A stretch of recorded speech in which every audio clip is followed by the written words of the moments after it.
আমি আজকে এমন এক জিনিস দেখাবো যা অনলাইন জগতে এখনো কেউ দেখায়নি। আমি আছি এমন একটা গ্রামে, যে গ্রামে মানুষের থেকে বেশি গাছ বিড়ি দিয়ে সৌন্দর্য ধরে রাখে। এখন দেখাবো ব্যস্ত শহরে ব্যস্ত মানুষগুলা তাদের আসল রূপ কিরকম।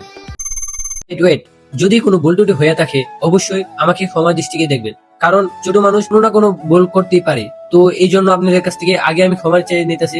আর এখন আমি যে জায়গায় আছি সেই জায়গাটা হতেছে ব্রাহ্মণবাড়িয়া থানা বিশ্ব রোডের গোলচক্করে। আর আমি যে জায়গায় আজকে ভিজিট করতে যেতেছি কমসে কম হলো 2 ঘন্টার রাস্তা পাড়ি দিতে হবে। সেই পাড়ি দেওয়ার পথে পথে কি হবে আমার সাথে তা নিয়ে আজকে ভিডিও শুরু করলাম। তো হ্যালো গাইস, আসসালামু আলাইকুম, সবাই কেমন আছেন?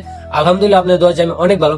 এখন আমাদের ব্রাহ্মণবাড়িয়া জেলার লোকাল বিমানে উঠে গেলাম। তো লোকাল বিমানে ওঠার পরে আমাকে ব্যস্ত শহর থেকে অনেক দূরে নিয়ে যাচ্ছে সুন্দর প্রকৃতি, একজন সুন্দর গ্রাম দেখানোর জন্য। তো যে কথা সে কাজ, রাইট নাও এখন আমরা এসে পড়লাম সাবাসপুর ব্রিজের কাছে। তো কোন জায়গায় পড়ছে গ্রামটা অবশ্যই আজকে ভিডিওতে দেখতে পারবেন। তো আমরা এখন আবার এসে পড়লাম সান্দুরা, আর সান্দিরা থেকে এসে আমাদের সেই লোকাল বিমানকে বিদায় দিয়ে আমি এখন উঠে গেলাম একটা 5 জেটে। তো 5 জেট কে নিয়ে চলে যাবো আমরা আমতলি, আর আমতলি থেকে আবার আমাদের উঠতে হবে আরেকটি 5 জেট। সেই 5 জেট কে নিয়ে আমরা চলে যাবো আমাদের আসল গন্তব্য স্থানে।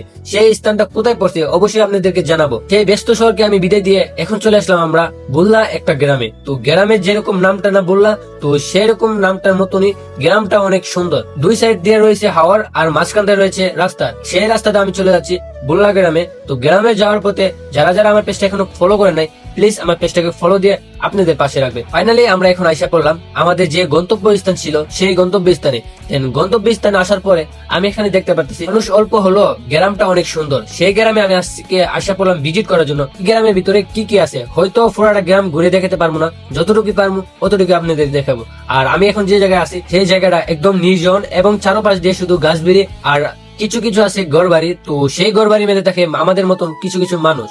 তো অনেক সুন্দর এই গ্রাম, আমার কাছে মোটামুটি অনেক ভালো লাগছে। তো সেই গ্রামকে বাদ দিয়ে আমরা এখন আসা পড়লাম আমাদের ব্যস্ত শহরে। ব্যস্ত শহরে আসার পরে আমাদের সুলপুরের যে তফসির মাহফিলটা ছিল, এই তফসির মাহফিলটা শুরু হয়েছিল 1981 সালে। আর আপনাদেরকে তফসির মাহফিলের দাওয়াত দিল, অবশ্যই আসবেন। আর আমার জানা মতে এই বাংলাদেশের সবচেয়ে সেরা মাহফিল আমাদের ব্রাহ্মণবাড়িয়া 15 দিনের তফসির মাহফিল। তো সবাই আসবেন, আপনাদের জন্য দোয়া রইল এবং আমার জন্য দোয়া করবেন। অবশ্যই নেক্সট ভিডিও পাবেন।